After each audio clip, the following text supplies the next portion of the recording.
Hello there, my name is Matilda, and today I'd like to discuss 9 tools and practices that I've used to overcome anxiety in my own life.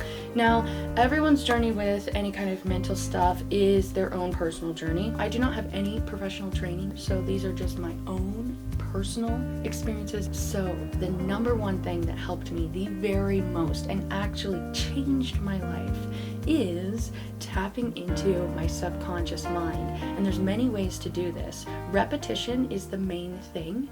So something that I used was subconscious reprogramming, meditations or recordings or affirmations. So I've been talking a lot about affirmations on this channel, and those are repetition constantly. You're hearing the same thing, and that becomes your inner dialogue. And these empowering, positive, uplifting things are overwriting some of those old ways of thinking. And so to make a subconscious reprogramming recording, you want to find the root cause of the fear that your anxiety is lying in, and then make an affirmation that is opposite of that and worded in the positive present tense. So an example would be if I had low self-esteem, I might give myself meditations and recordings to listen to on a daily basis, possibly before I fall asleep, or really any time during the day that I can find to listen to it. And so if I have this feeling of not being enough, I would speak in those recordings in my own voice, preferably things like, I am enough, I am lovable, I am moving forward, I am so excited to be alive. Others are very accepting of me because I accept myself. I'm so proud of who I am. I'm proud of how far I've come. Things like that. And when you hear that on a daily basis, it really can change your life. And it all is just this scientific stuff going on inside of your brain, rewiring all the neuron pathways so that you can become literally a new person. So tool number 2 is self-acceptance and forgiveness.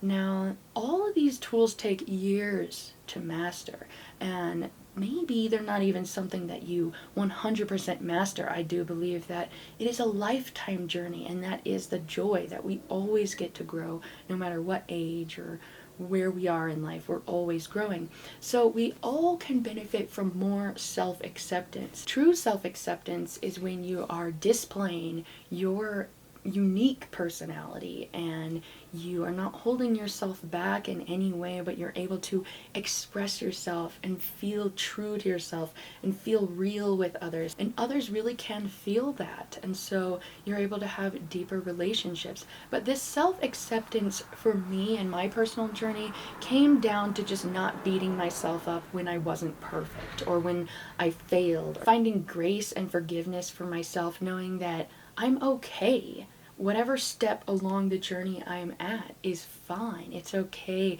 I don't have to beat myself up just because I'm not where I want to be, or I'm not displaying the actions that I want to display. I'm able to love myself regardless of the way that I show up in life, just knowing that this is part of the journey. I am on the journey. I give myself credit for how far I've come already and where I am, and I don't have to be 100% perfect. And that beating myself up really did hold me back for so many years, because I wasn't able to learn from my mistakes because I was just putting myself down for my mistakes for so long, and that really created a roadblock in my forward progression. As well as forgiving others. So sometimes anxiety can arise from an anger or a grievance that we've had against another. And so it's very important not only to forgive our own mistakes, but forgive the mistakes of other people in the past or even in the present who have hurt us or who are hurting us. And it doesn't mean that you just allow people to hurt you. Like, you do need to stand up for yourself and create boundaries in your life. But it does mean that you're not giving those past experiences permission to cause you pain in the present. Certainly there is a time to go back and relive some of those issues so that we can get to the bottom of exactly what it is that's bothering us.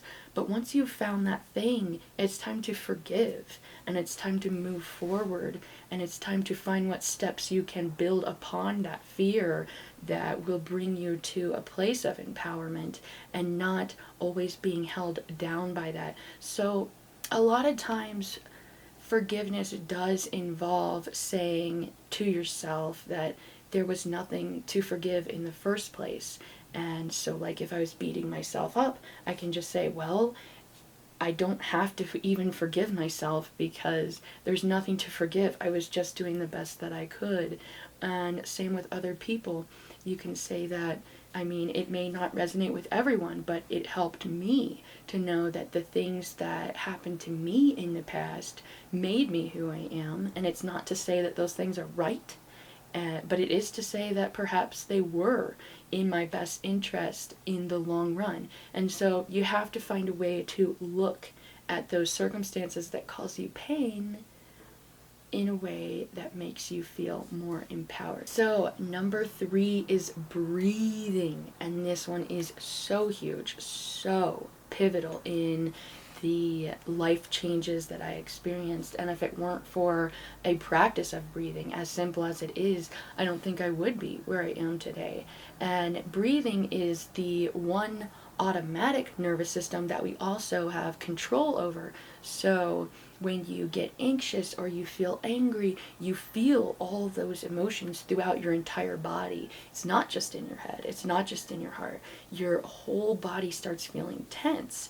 And it's actually impossible to feel a negative emotion in a relaxed state because it does cause tension. However, breathing is just a way to hack that. So when you get upset, your breathing does become more rapid. So if you can take deep breaths, you can kind of trick your nervous system into feeling relaxed. And then with practice, it actually will bring a sense of relaxation to you, especially if you connect that cognitively in your brain. The more you do it, the more relaxed you'll feel as you take deep breaths. And so a practice that I did throughout my day was not necessarily always to have that breathing app where I'm working on my breath every day, but just have breath awareness at least at some point during my day.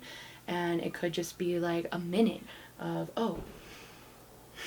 yeah, breathing, especially breathing through your nose. So that is a way to regulate your nervous system, and it is the most effective way to stop a panic attack is to breathe deeper, which of course in those times it can be very hard to remember to breathe. And so if you are practicing that breath awareness throughout every day, when a moment of panic does come, then you can hope and pray that it is the first thing that pops into your mind. Number 4 is simple and easy, and that's just taking care of your physical body. And that is also to say taking a holistic approach to your mental health.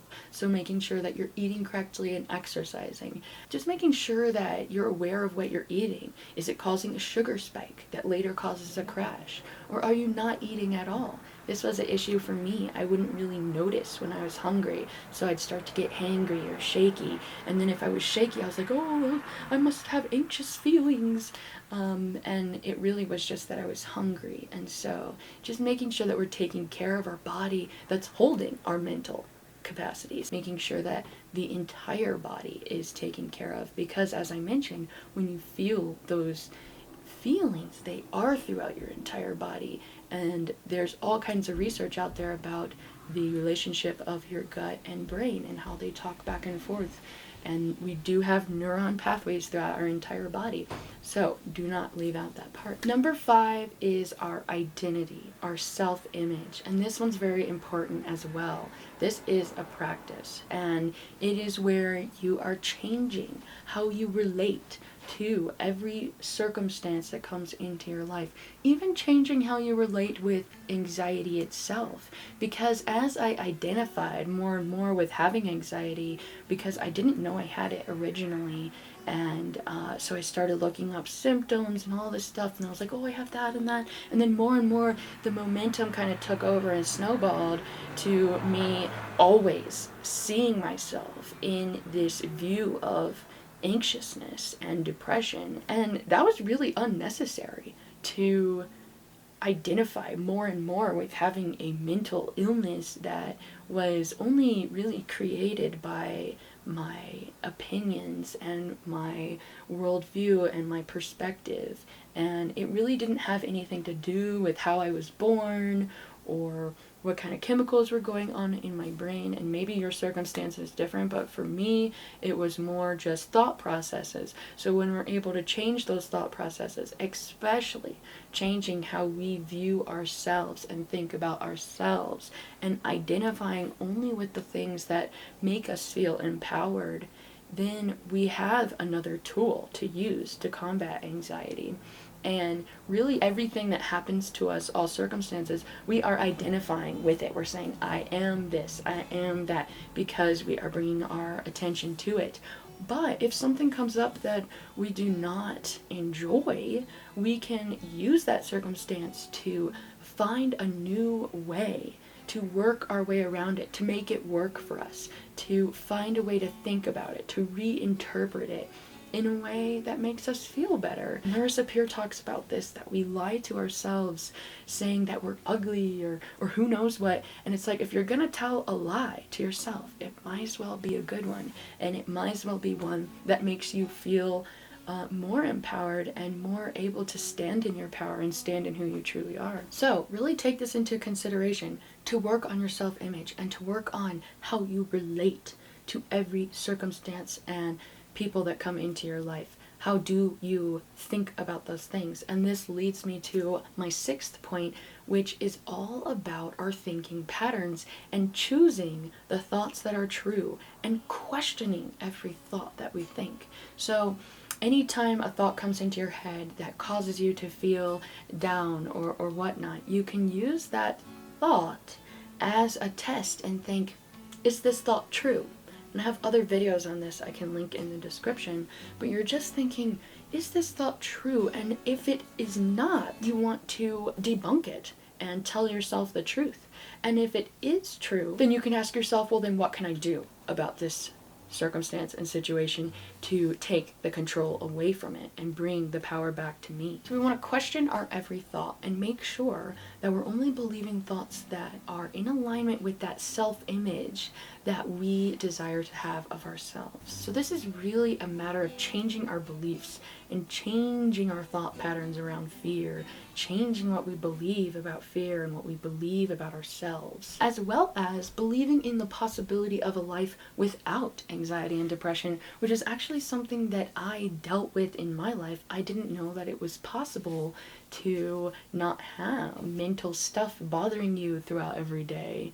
And little did I realize, all it takes is a little bit of practice and, most importantly, that belief that it is possible and that you have hope and that you can continue going on this journey to overcoming and becoming who you truly want to be. And that brings me to my next point. Number 7 is absolute commitment. Being absolutely committed to the truth that you can overcome anything that is bothering you, and having that faith that it is possible and that hope that this is something that you can and will achieve. So you're just taking the option to give up off the table entirely.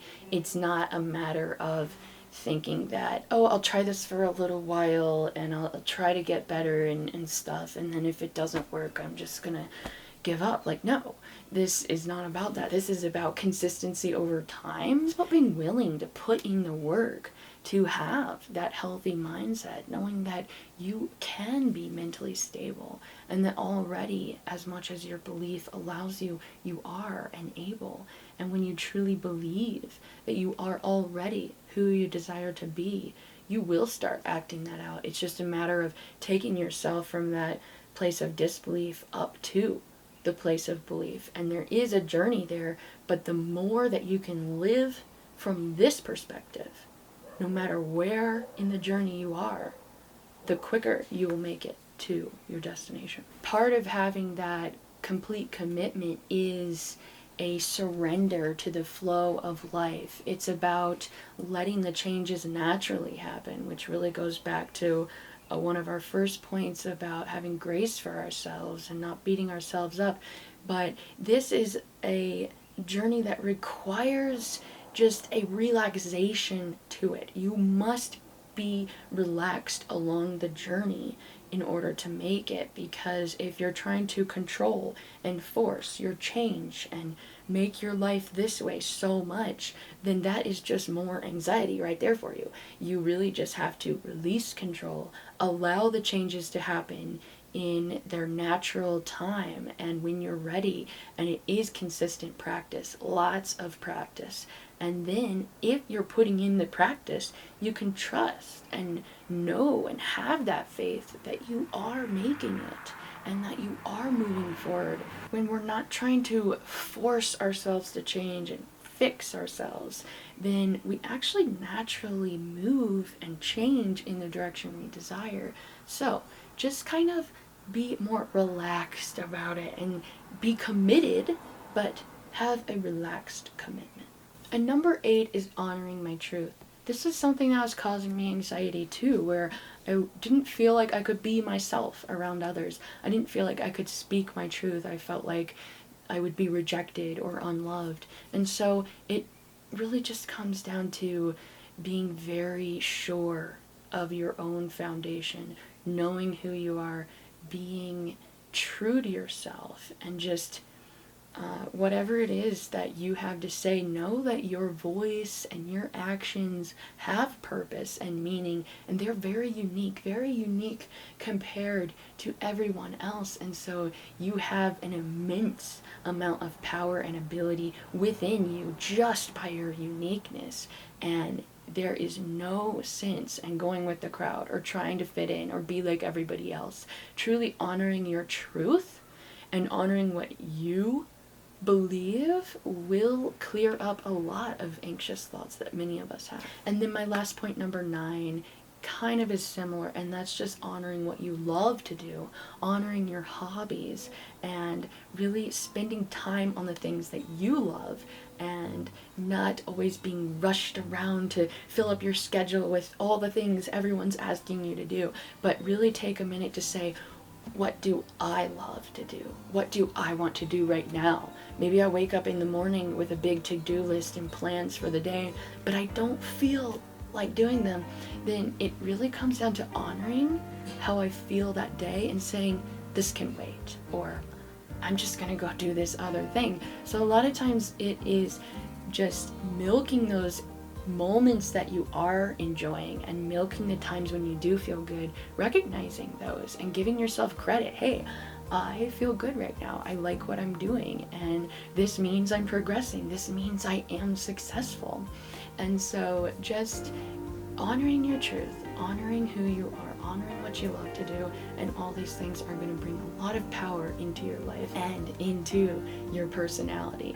A powerful personality, a personality that is ready to show up and be the light to themselves and to everyone around them who meets them. Thank you so much for watching. If you enjoyed this, please let me know in the comments, and let's stay in touch. Bye.